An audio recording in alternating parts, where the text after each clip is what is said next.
Video like जरूर कर लीजिए और ऐसे वीडियो लगातार फ्री में पाने के लिए चैनल को तुरंत सब्सक्राइब कर लीजिए और बेल आइकन को जरूर टैप कर लीजिए ताकि आगे भी सारे वीडियो आपको मिलते रहे। यूट्यूब में फॉलो करते हैं तो प्लीज ये वाला फ्री टेलीग्राम चैनल जरूर ज्वाइन कर लीजिएगा। सारे नोटिफिकेशन सारे अपडेट यहीं पे आते हैं, ध्यान रखिए। 2024 मेंस का जीएस पेपर 4 यानी कि एथिक्स, इंटीग्रिटी और एप्टीट्यूड वाला पेपर है ये। हर पेपर की तरह इसमें भी 10 क्वेश्चन आते हैं आपके 125 वर्ड के, जो 8 नंबर के होते हैं और इनको 7 मिनट में ही लिखना होता है। 10 क्वेश्चन आते हैं 200 वर्ड के, जो कि 12 नंबर के होते हैं और इनको 10 मिनट में लिखना होता है।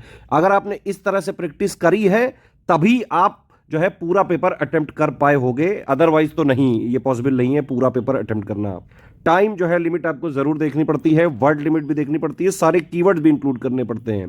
देखिए ये पेपर एक कैंडिडेट की एथिकल रीजनिंग को जो है चेक करता है, डिसीजन मेकिंग स्किल को चेक करता है, इंटीग्रिटी को चेक करता है, एप्टीट्यूड को चेक करता है कि वो पब्लिक सर्विस के लिए फिट है कि नहीं। एथिक्स के पेपर को डील करने के लिए सबसे पहले आपको एथिक्स का जो 8 पॉइंट का सिलेबस दिया हुआ है, 7 पॉइंट का सिलेबस है एक्चुअली, कई सारी डेफिनेशंस हैं उसमें, और जो है 8वां पॉइंट है उसमें केस स्टडी। हालांकि केस स्टडी का तो एक ही क्वेश्चन आया इस बार, हर बार की तरह case study UP PCS mains में बहुत ज्यादा नहीं पूछते हैं, एक आध क्वेश्चन पूछते हैं बस। इस पेपर के लिए आपको अपना एक स्ट्रॉन्ग कॉन्सेप्चुअल फाउंडेशन बनाना ही बनाना पड़ेगा। कोर कॉन्सेप्ट्स आपके सारे क्लियर होने चाहिए, जितने भी टर्म्स है, चाहे एथिक्स, इंटीग्रिटी क्या होती है, एप्टीट्यूड क्या है, प्रोबिटी क्या है, ट्रांसपेरेंसी क्या है, अकाउंटेबिलिटी क्या है, इमोशनल इंटेलिजेंस क्या है, ये सबकी आपको बेसिक डेफिनेशन बेटा बहुत जरूरी है, पता होना चाहिए, इवन आपकी समझ होनी चाहिए इसकी।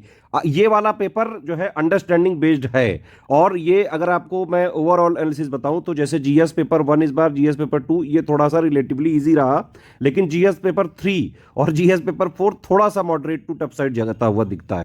इस पेपर में आंसर देते टाइम आपको ये जरूर ध्यान रखना चाहिए कि आपको किसी भी तरह करंट अफेयर से भी लिंक करना होता है, कुछ एग्जाम्पल वगैरह भी जरूर रखिए आप अपने इसमें क्वेश्चन के आंसर देते टाइम। मोरल जो थिंकर्स होते हैं उनके कॉन्ट्रीब्यूशंस और कुछ जो इंपॉर्टेंट वाले हैं इंडियन और जो वेस्टर्न फिलोसफर्स हैं, जैसे गांधी जी हो गए, विवेकानंद हो गए, है ना, अरिस्टोटल हो गए, कांट हो गए, जवाहरलाल नेहरू हो गए, मतलब जो बहुत पॉपुलर है, जिनके बारे में लगातार चर्चाएं चलती रहती हैं, उनके बारे में आपको ध्यान से पढ़ना होगा, उनके कंट्रीब्यूशंस आपको पता होने चाहिए।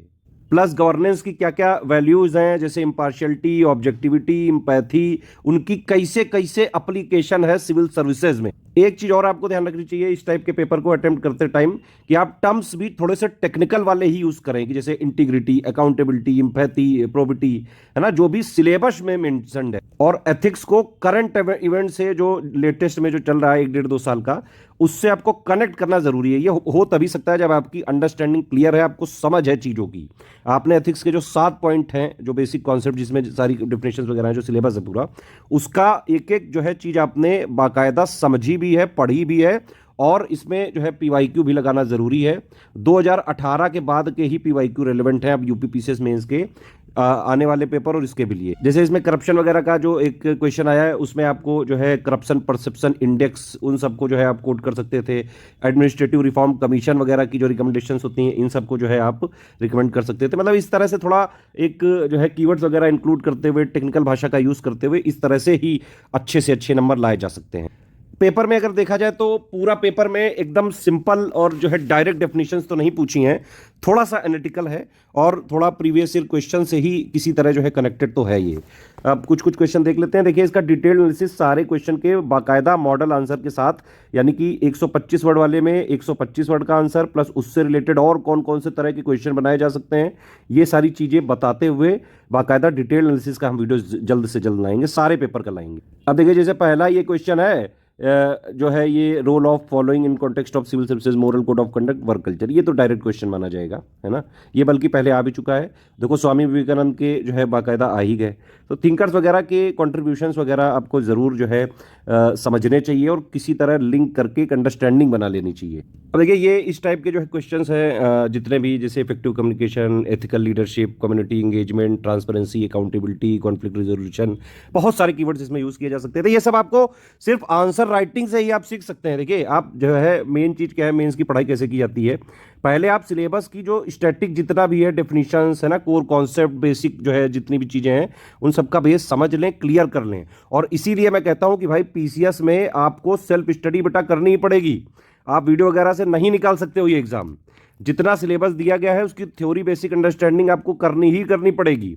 और उसको कनेक्ट करना पड़ेगा। जो करंट अफेयर जितने भी हैं 1-1.5 साल के एग्जाम्पल्स से, मोरल जो जितने भी ये थिंकर्स वगैरह हैं, फिलोसफर्स वगैरह हैं, इनके कंट्रीब्यूशन से लिंक करके लगातार आपको आंसर राइटिंग प्रैक्टिस करनी पड़ेगी। पीवाईक्यू वगैरह लिखने पड़ेंगे। हमारा जो 78 वाला बैच होता है उसमें हम यही करते हैं कि भाई जीएस 1 से लेके 6 तक के 107 पॉइंट का बाकायदा स्टैटिक जीएस दे देते हैं कि भाई इतना थ्योरी अंडरस्टैंडिंग बेसिक के लिए हो गया, और प्लस उसमें जीएस 1 से लेके 6 तक के बाकायदा जो है मेंस स्पेसिफिक करंट अफेयर भी देते हैं, ताकि आप एक बार जो है पूरी थ्योरी करने के बाद करंट से उसको लिंक करके समझते रहो। समझ नहीं बनेगी तो नहीं कर सकते हो इस तरह के पेपर, है ना। और उसके बाद लगातार जो हमारे आंसर राइटिंग के ग्रुप्स होते हैं, है ना, इवन हमने 7800 वाले में जो 700 करीबन expected question with model answer दिए थे, कई सारे क्वेश्चन उससे डायरेक्टली एथिक्स के लिए तो हमने बाकायदा पूरे पेपर से छांट के जो है क्वेश्चंस कुछ बनाए हैं, उन्हीं में से आ जाते हैं कई सारे सवाल। मतलब कुल मिला के एससीएस का अगर आपने पूरा 7800 वाला ग्रुप लिया हो, आंसर राइटिंग आपने लगातार हमारी प्रैक्टिस जो है वो करी हो, और प्लस उसमें जो डेली देखिए आंसर राइटिंग ग्रुप ज्वाइन करना जरूरी नहीं है,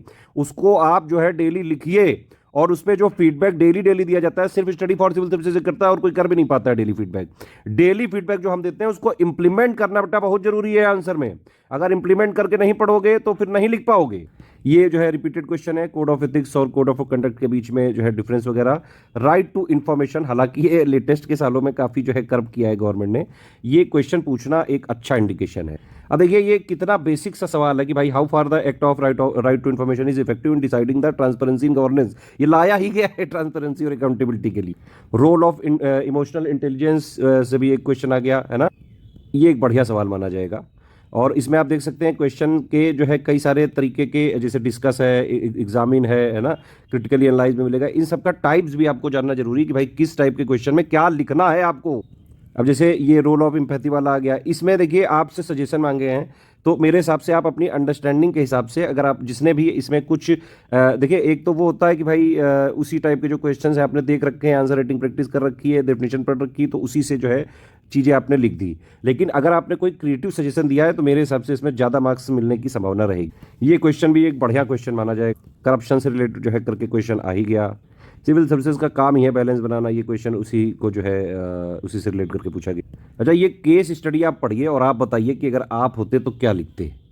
मैं इस पर बाकायदा, अगर आप कमेंट करेंगे तो मैं बाकायदा इसका जवाब दूंगा। ये बड़ा जरूरी क्वेश्चन है, हालांकि इंडिया से कभी भी करप्शन हट नहीं सकता है, लगातार बढ़ता ही जा रहा है। और ये जो एडमिनिस्ट्रेटर, जैसे आज आप लिख रहे हैं, आज तो जो है कई सारे लोग बढ़िया बढ़िया पेपर लिख के आए होंगे, बढ़िया keywords, time limit, word limit सब मेंटेन करके, लेकिन आप ही लोगों में से जो लोग बनोगे, थोड़े दिन बाद जो है, कुछ सालों बाद जो है, उन्हीं में से कुछ लोग की न्यूज़ आएगी कि भाई भ्रष्टाचार करते पकड़े गए, 300 करोड़ रुपया घर में निकल आया। इस टाइप की चीज़ें हैं, मुझे समझ में नहीं आता है भाई, जो आप ही लोग ये सब पढ़ के जाते हो, इसको अब आप जाके जॉब में एग्जैक्टली फॉलो काहे नहीं करते हो भाई। ये भी एक अच्छा क्वेश्चन माना जाएगा। ठीक है, तो ओवरऑल एक मतलब बेटर पेपर है ये, मुझे लग रहा है कि एक बढ़िया पेपर बनाया है आयोग ने। पीसीएस या फिर आरओ बीओ या यूपीपीएससी के किसी भी एग्जाम की तैयारी कर रहे हैं, ये वाला टेलीग्राम चैनल जरूर फॉलो कर लें। सारे प्रीवियस ईयर क्वेश्चन पेपर की पीडीएफ वगैरह आपको मिल जाएगी। यूपीपीसीएस 2025 का प्री प्लस मेंस की सिलेक्शन तक की तैयारी का बैच चल रहा है। Answer writing, essay writing, Hindi writing बाकायदा रगड़ के प्रैक्टिस करवाते हैं हम, लगातार प्रैक्टिस चलती है हमारे और डेली फीडबैक दिया जाता है। 2026 की तैयारी के लिए भी कंप्लीट जो है शुरुआत से सिलेक्शन तक की तैयारी के बैचेस हमारे चल रहे हैं प्री प्लस मेंस के। आप ज्वाइन करके पूरी तैयारी एक ही जगह कर सकते हैं।